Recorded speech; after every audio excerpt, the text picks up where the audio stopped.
Thank you everyone for joining. My name is Yoav Ventura. I'm heading our HR cloud business in AKT, and I will spend the next few minutes with you on just setting the stage for the change management discussion will be read by Ram. So the first thing that I would like to start with is really to ask a few questions or to raise a few points about what really leads organizations when they're starting their HR cloud journey. And I came across this very interesting survey done by Sierra Cedar, a US-based consulting company, that actually examined the different motivations of companies over the last 20 years to start an HR technology implementation project. And what we can see here, first, that there are so many types of motivations and that it has been really dramatically changing over the years. So what we do see here, for example, is something which is very constant over the years, is to automate service delivery and to optimize HR service delivery, optimize processes. In many cases, it is related to transforming into HR services model, mobile enablement, social enablement, self-service type of motivation, changing the role of the HR, moving to cloud, and so on and so forth. So we see, kind of a wide variety of motivations of organizations to start and embark on their HR technology journey. In the next slide, we can see some of the motivations that we have seen in our discussions with clients, slightly different from what we have seen in the previous slide, but we can see things like achieving agility and flexibility, compliance. We've been hearing things like becoming data-driven organization, cost control, a lot of interest in shifting the HR focus area. So we see, again, a variety of motivations and drivers to start this journey. Now, what we really see over the 10 years that we're working in SuccessFactors implementation is that these types of motivations are not always connected only to the technical part of implementing SuccessFactors or any other technology.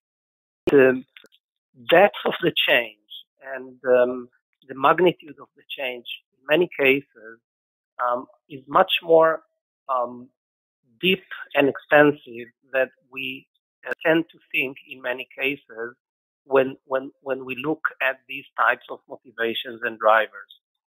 And as you can see in this model, which we're going to use a lot during today's session, is that in many cases, the change involves beyond the technology itself, also a deep change in the operating model and the business processes in the company, and also a change around skills, perceptions, behavior, and culture of the different populations in the organization, including the leadership team, the HR population, and the manager and employee community.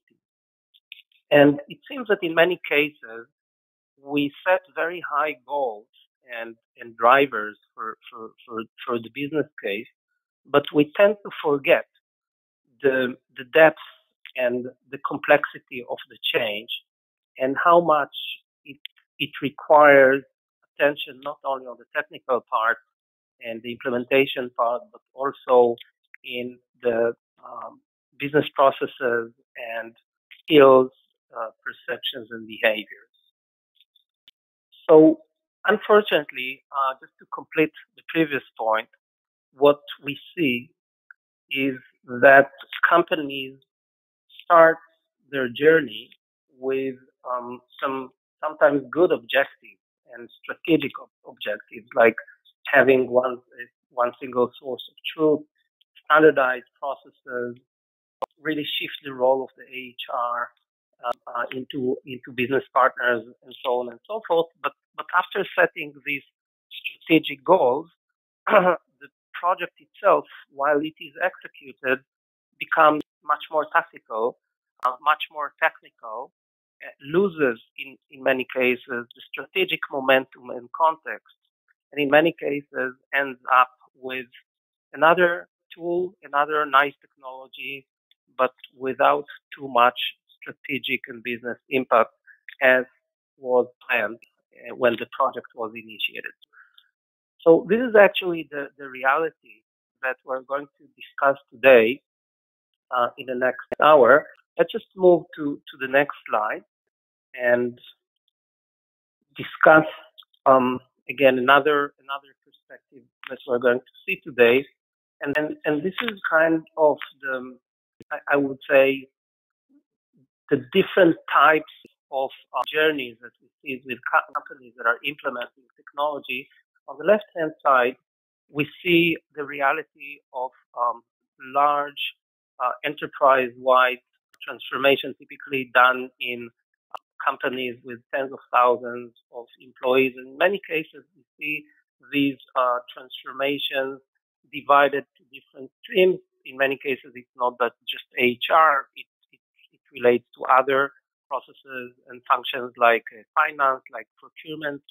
So we have an enterprise-wide transformation project, and the technology is just one part of it, of a much larger transformation. On the right side, we see a very different reality. Typically happens in less matured and in many cases very small or small companies where there is very little focus on the transformational side and very high focus on the technology itself, with a kind of a hidden expectation that once the technology will be implemented, the change will come from itself. And what we're trying to present is kind of a middle ground that we call technology-driven transformation that creates a very balanced approach and a co-led program by the HR and the technology, where on one hand side there are very clear strategic transformational goals and objectives, but on the other hand there is a very clear role for technology to lead some of this change, and these two, I would say, sides are working in an integrated way together. And this is something that we have practiced a lot over the last few years, and we'll present some of the, say, lesson learned in the next couple of minutes. Just as I said, the session today will be focused on these three areas. First of all, to present the role of change management in achieving these strategic transformational results. We'll share some key elements of how we, from our experience, manage change effectively, and discuss the details of effective and I would say building blocks of such a program. So thank you, everyone. I hope it will be a good use of your time, and I would like to pass the speaker right to Rami. Yes. So you have challenged the scope of change and suggested that it is not just a technological project, but rather a larger transformation. A transformation which consists of few complementary layers like the ones you can see on the screen. Technology, which is the enabler and a catalyst, the blue one, the layer. Revised HR operating model and business processes, the orange part. And upgraded skills, perception, behaviors, and eventually organizational culture. Yoav's working assumption is that the three layers approach is derived from a set of well-defined value drivers that you can see on the gray bubbles on the left side of the screen, which then leads to the desirable sustainable business results. Well, this sounds very logical and very right. However, this approach is not common, and unfortunately, in many cases, such a holistic approach isn't implemented. This is one of the reasons why we're holding this webinar, changing the way we think about change. Before we move on, let me highlight a few key ideas, please. Firstly, every organizational change process is unique. There are certain similarities across organizations and projects, but a copy-paste approach when it comes to change management is going to be unsuccessful for the majority of the organizations. In our session today, I will share with you some common themes on general examples, but please keep in mind that these are for the purposes of this informational webinar and may or may not be applicable for your company. Secondly, a true change and a transformation process takes time, and during that time, the focus of the change process shifts and evolves. Some change element may be critical at certain stage in a project and then become less significant on later stages. Next, often change management is perceived by customers as an abstract concept. Some may even refer to it as HR fluff. I will show you in today's session that there are pragmatic tools and methods which will enable you to systematically engage to manage the change, achieve greater user adoption and long-term user consumption of the SAP SuccessFactors system. The last key idea that I want to share with you before I delve into the key elements of the change management plan is that change is not a one-size-fits-all approach. There is a diversified population impacted and who needs to be fully considered in the change process. At the early stages of the SuccessFactors project, senior leaders of the organization are engaged. They will be typically concerned with transformation cost and benefit, risks, compliance, future readiness, and the ability of it to win edge on competitors. Then they will look at their HR department to put in place the right future state for the workforce and the workplace. HR then has the challenge to redefine HR mode of operation. This is a fantastic opportunity to review major HR processes throughout the hire to retire paradigm. HR gets to explore what is working well and what is not working so well. It is a chance to create aligned organizational structure across business units, create job leveling, upgrade performance processes, and much more. Needless to say, this phase is exciting for some and intimidating for others. Then, as processes are defined and aligned, systems are deployed. Our impacted population now includes line managers. Line managers are influential stakeholders who will neither be willing or not to adhere to the new way of working. Although transformation are often designed to empower managers, give them greater visibility to their teams and better tools to manage their people, managers' empower isn't instantaneous at the push of the go live button. And then you have the employees. One of the main value drivers in organization today is improving employees' experience. Companies invest heavily to provide their employees with modern digital services. Your investment in your SuccessFactors system is case in point of this value driver. But again, this is not an automatic everybody on board scenario when your system go lives.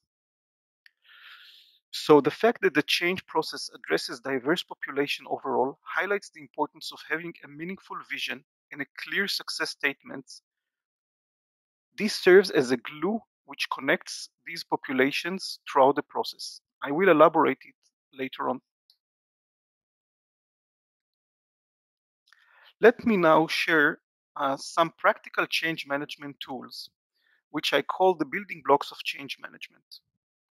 They include rationale and vision, stakeholder management, communication and training, measuring adoption, and other, which we will go into details later on in this presentation.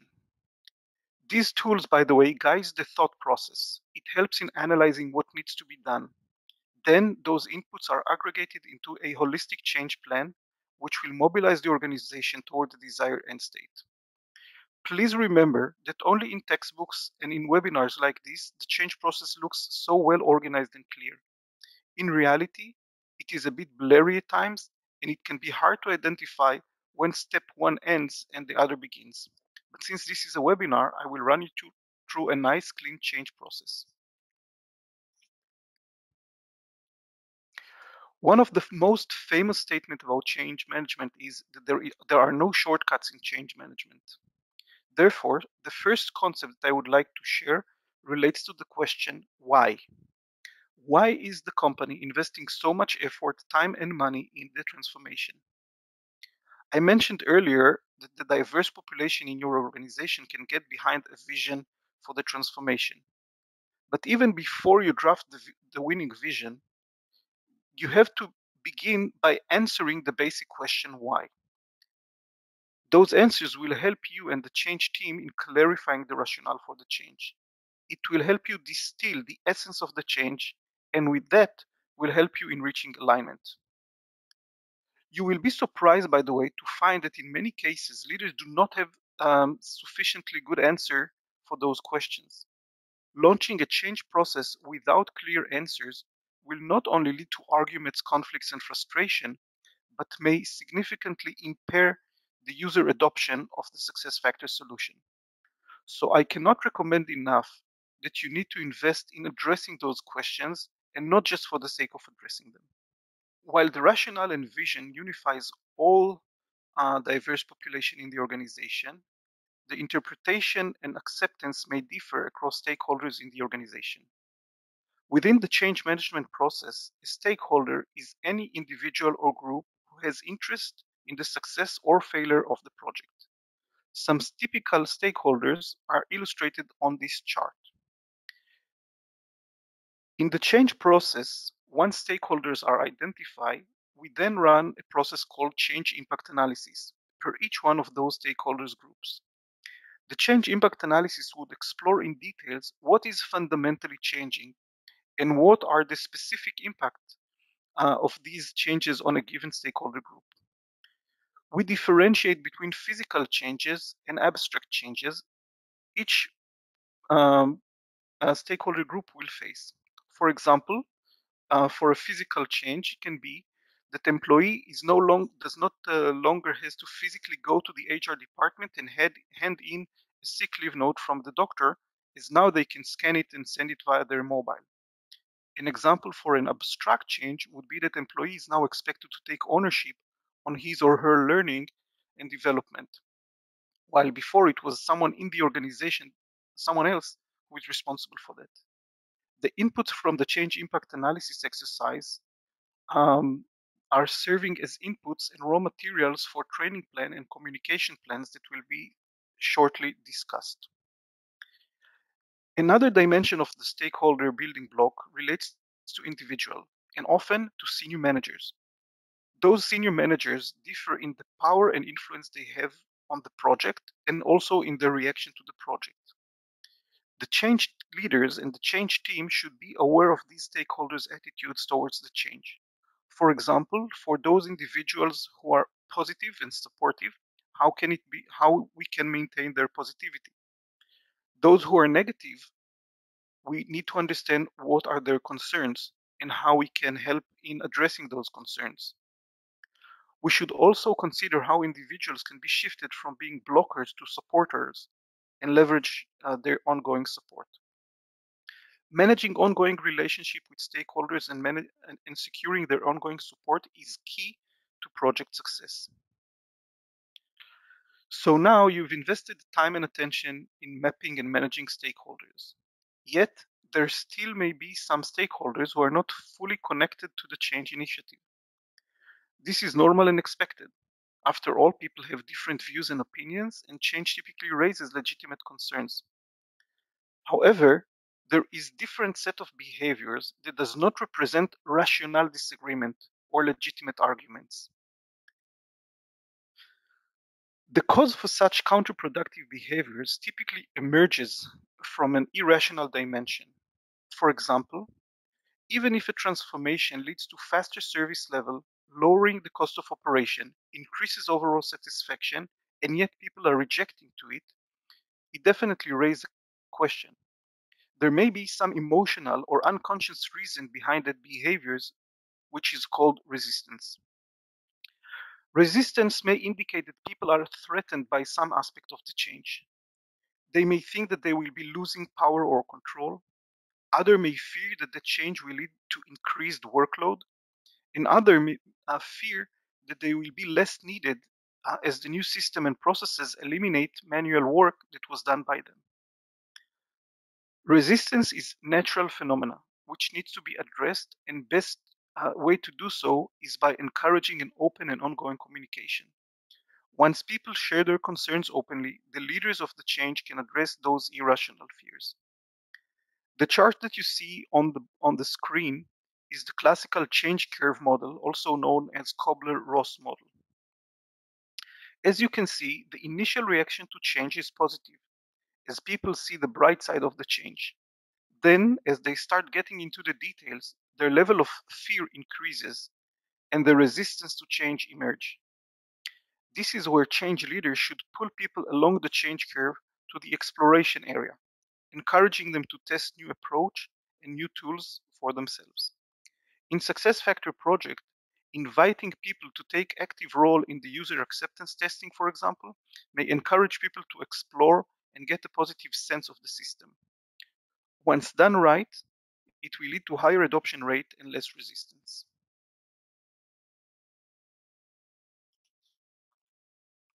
So we're halfway through the building blocks. The next one deals with building capabilities. We can all agree that when processes are redesigned and new tools are introduced, people will automatically face knowledge gaps.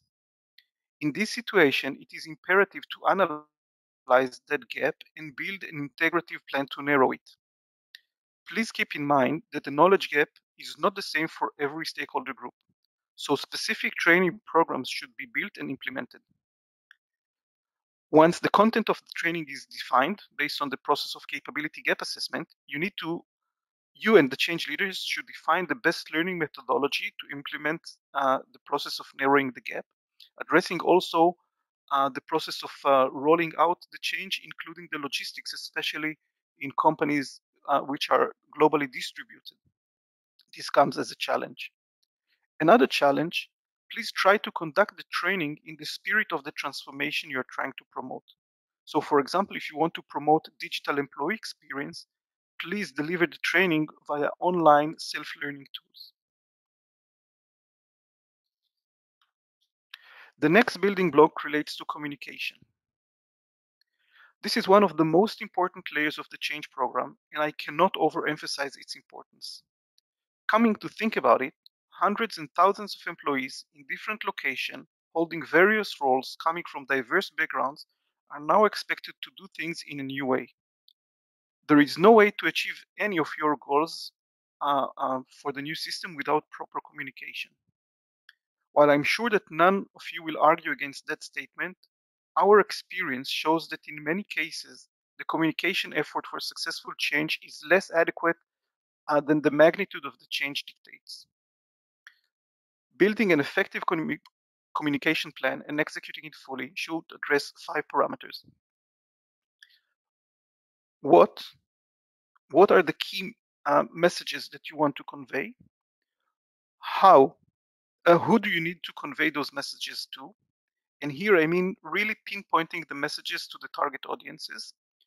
Whom relates to who is the most suitable communicator.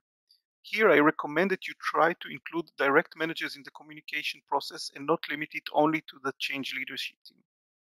Next, how relates to the best communication method.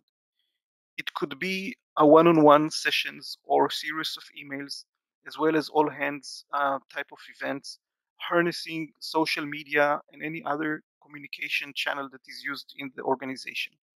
Each method has its pros and cons. The most effective communication plan uses a blended approach. And last, dealing with the when refers to the timing of communication. Communicating too early or too late limits the effectiveness of the communication process. And communicating once is not enough, but beware of spamming your audience too. So the who, the what, the how, the when should be crafted into an integrative communication plan that can be well executed within the organization. And here you see some example of how it is being translated into a timed plan. Having said all of that, communication comes in both words and deeds, the latter being the most useful. The most successful change processes are because change leaders actually walk the talk. One of the challenges of the change team is shaping people's behaviors. After all, we strive to increase the likelihood of positive behaviors, those supportive of the change, and eliminate those who contradict the change. For example, due to the GDPR regulations, behavior that were legitimate up until few days ago are now forbidden.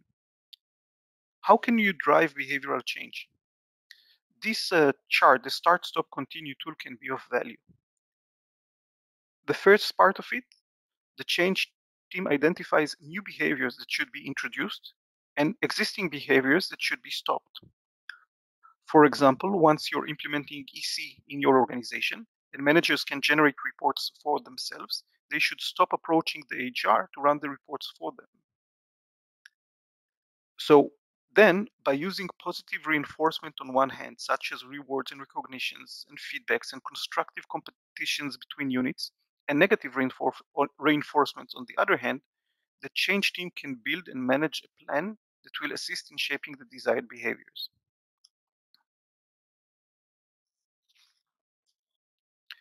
As you can see, and I hope that you got that impression during the past few minutes of the presentation, leading change is challenging. It includes many moving parts and leading many simultaneous activities. So it can easily lead to loss of control. And this brings us to the last building block I want to share with you today, and that is measurement. Measuring progress and later on measuring adoption. It is important to develop and use reporting tools that will provide you and your change team with the means to track and measure progress. A change readiness questionnaire, for example, is a very practical tool. Asking a set of questions repeatedly during different stages of the projects, typically once a month or 2 months, provides a clear picture. It will highlight areas of progress, as you can see in this chart, and also areas where progress is not achieved. This then serves as a catalyst for focused corrective actions.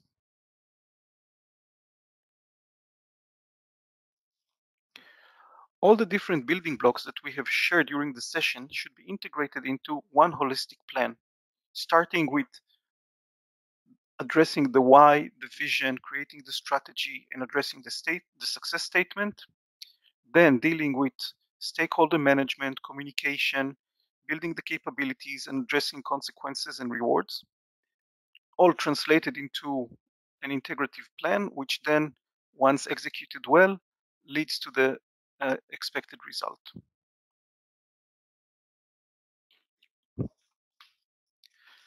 So as we approach the concluding part of this presentation, I would like to share some observations which will serve as a summary. First, make sure that you embark on your journey, your change journey, once you have a success statement which is based on value drivers. Make sure that you know where you're heading, as it helps in achieving the destination. Secondly, be mindful of the complexity of the change for the different stakeholders groups. This is not a one-size-fits-all approach, and please be sensitive to the unique and different challenges. The third one deals with the challenge of delivering in small pieces, but yet dreaming big. You should have a very large, very big dream, a vision, but you have to deliver in a pace which corresponds with the ability of the organization to digest. Then you have to have an integrative thinking. As you saw, we have many pieces, many elements which comprise the change plan. It all should be orchestrated and streamlined towards the same goal. Having separate initiatives would not lead to the expected result. Developing measurable KPIs. Having those KPIs will help you in measure and monitor your progress and will also help you in collaborating and securing your stakeholders' ongoing support. Last but not least, change your change mindset. As we said before, this is a journey. This is a long journey, and you have to enjoy the ride. This is not a one-time project which has a clear start and end point. And once you understand that this is a journey, and learning to enjoy the ride, you will get to much better results. This concludes the presentation, and I would like now to hand the mic to Michelle. Thanks, Rami. That's great. And thanks, Yoav, as well. I do see a couple of questions that we received from the audience. I will read out the questions and then let Rami or Yoav respond to the questions. So the first question was, when would you recommend that a change management program start during the SuccessFactors implementation?